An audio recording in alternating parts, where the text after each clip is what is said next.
We start with regular royal icing. I like to mix in a measuring cup because it helps me gauge how much I'm making at once. I have two sizes of bottle, an 8 ounce and a 2 ounce, and you can use the measurements on the side of the cup to correspond with how much you're making. Coloring icing is pretty simple. I use gel paste colors. They're very good because they don't water down the icing further like liquid food colors can.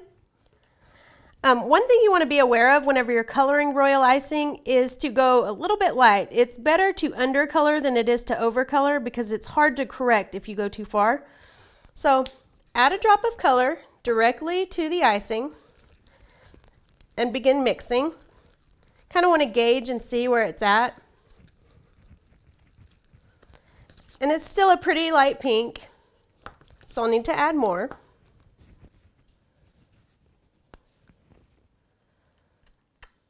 Whenever you're adding tiny bits of icing, it's better to add the color.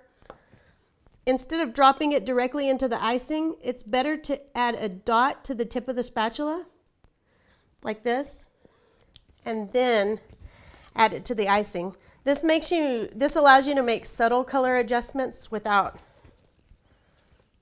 changing the color too dramatically and messing up the entire batch. So once we've got it about the color that we need, we're going to thin it to the proper consistency. And I like to use a spray bottle for this.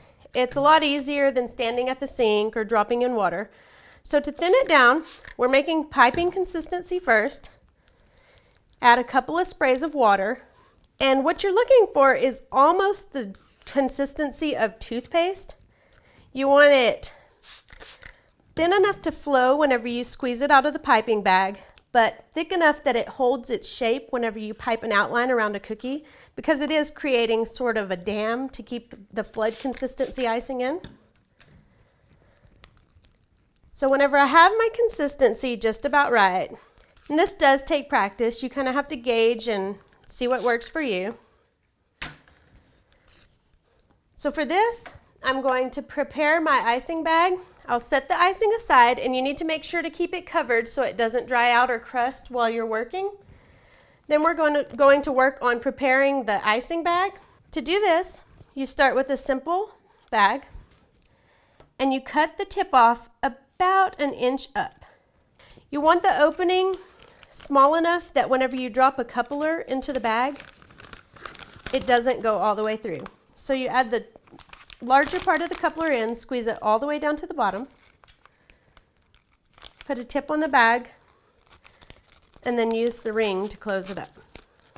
Once we have the bag prepared, we're going to fill it with piping icing.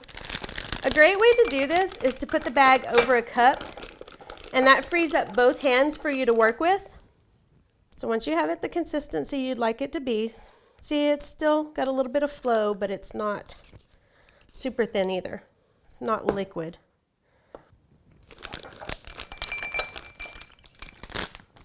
And pick the bag up, scoot the icing down to the bottom, and use a handy bag tie to close it up. Once we're finished preparing the piping icing, we'll move on to the flood icing. The flood icing is simply a consistency that's more like liquid. You don't want it super thin because it'll have air bubbles and other problems. You're looking for something kind of like the consistency of shampoo or maybe even honey. Use the spray bottle to add water until it's pretty liquid. If you do go too far, you can always add a little bit of powdered sugar back to the icing. But once you get it to the consistency that you like, if you have time, it's best to let it rest for a minute and let the air bubbles rise to the top. If not, you can go ahead and put it directly in your bottles. And this is another reason why I love the measuring cups for mixing in. You mix it in, and the little spout makes it easier to pour the icing down into the bottle. Once the bottle is filled, put the top back on, and you've got piping icing and flood icing, and you're ready to decorate. Thanks for watching. Be sure to check out the rest of my video tutorials.